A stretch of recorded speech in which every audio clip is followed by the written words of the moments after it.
यह कहानी है एक विधवा और साधु की। कैसे विधवा अपने अंदर के प्यास बुझाती है, तो चलिए चलते हैं कहानी की तरफ। गंगा के किनारे बसा था एक प्राचीन गांव, सिद्धपुर।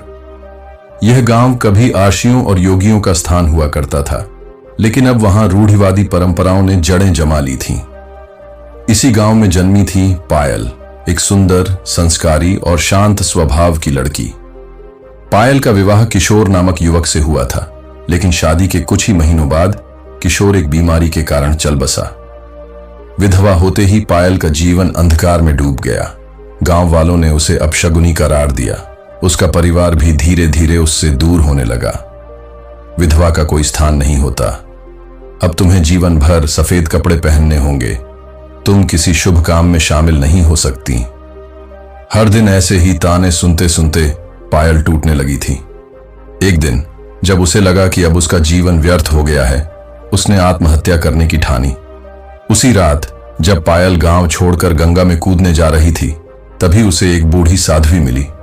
उसने कहा, मृत्यु कभी समाधान नहीं होती। अगर तुम सच में जीवन का अर्थ खोजना चाहती हो तो दक्षिण के जंगल में जाओ। वहां महात्मा अच्युतानंद रहते हैं। वे तुम्हें सही राह दिखाएंगे। पायल के मन में एक अजीब सा विश्वास जगा। वह गांव छोड़कर जंगल की ओर चल पड़ी। जंगल घना और रहस्यमयी था। कई दिन तक भूखी प्यासी पायल रास्ता खोजती रही। अंततः उसे एक प्राचीन आश्रम दिखा। वहां एक दिव्य पुरुष ध्यान में लीन थे। यही थे महात्मा अच्युतानंद। उनकी आंखें खोलते ही पायल को लगा जैसे उसकी आत्मा तक कोई देख रहा हो। उसने रोते हुए अपने जीवन की सारी व्यथा सुना दी। महात्मा बोले, समाज ने तुम्हें त्याग दिया, लेकिन ईश्वर ने नहीं। अगर तुम सच में मुक्ति चाहती हो तो तपस्या करो। सच्चा सुख बाहर नहीं, भीतर है। पायल ने आश्रम में रहना शुरू किया। वह दिन भर सेवा करती, ध्यान करती, योग सीखती। धीरे धीरे उसके भीतर एक नई ऊर्जा जागने लगी। लेकिन आश्रम में कुछ रहस्य भी थे।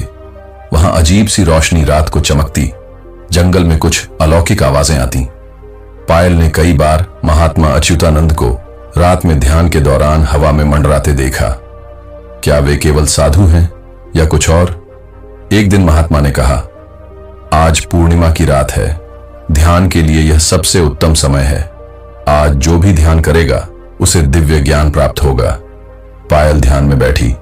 धीरे धीरे उसे लगा कि वह किसी और ही लोक में पहुंच गई है। अचानक उसे महात्मा अच्युतानंद की ऊर्जा अपने चारों ओर महसूस हुई। रात बीती और सुबह जब पायल ने आंखें खोली तो वह खुद को बहुत हल्का महसूस कर रही थी। लेकिन कुछ दिनों बाद उसे लगा कि उसके शरीर में कुछ परिवर्तन हो रहा है। कुछ महीनों में सच सामने आया। वह गर्भवती थी। जब आश्रम के लोगों को यह पता चला तो हड़कंप मच गया। गांव तक यह खबर पहुंच गई। साधु ने पाप किया। विधवा को आश्रम में रखना ही गलत था। यह लड़की अब शुद्ध नहीं रही। गांव के लोग पायल को मार डालना चाहते थे, लेकिन महात्मा अच्युतानंद ने कहा, यह संतान केवल शरीर से नहीं बल्कि आत्मा से उत्पन्न हुई है। यह सृष्टि का विधान है। गांव वालों ने पायल को निकाल दिया। उसने एक जंगल में शरण ली। कुछ महीनों बाद एक अद्भुत संतान ने जन्म लिया। जन्म लेते ही बालक की आंखें दिव्य चमक से भरी थीं। वह कोई साधारण शिशु नहीं था।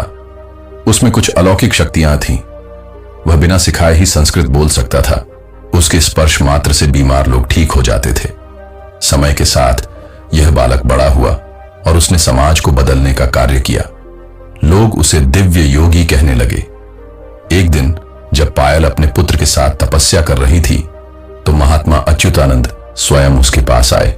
उन्होंने कहा, अब तुम्हें समझ आया कि विधवा होना कोई श्राप नहीं था। तुम केवल पायल नहीं थी, तुम सृष्टि के चमत्कार का माध्यम थी। यह बालक मानवता को सत्य का मार्ग दिखाएगा। पायल ने अपने पुत्र को देखा, जो अब एक युवा योगी बन चुका था। चेहरे पर शांति थी। अब समाज भी बदल चुका था। लोग पायल को देवी मानने लगे। पायल ने जो सहा वह किसी भी स्त्री के लिए कठिन था, लेकिन उसने सिद्ध कर दिया कि जीवन केवल समाज के नियमों से नहीं चलता। हमारा भाग्य वही होता है जो हमें स्वीकार हो। समाज हमें जितना भी तोड़े, लेकिन अगर हम अपने भीतर की शक्ति पहचान लें तो कोई भी हमें रोक नहीं सकता।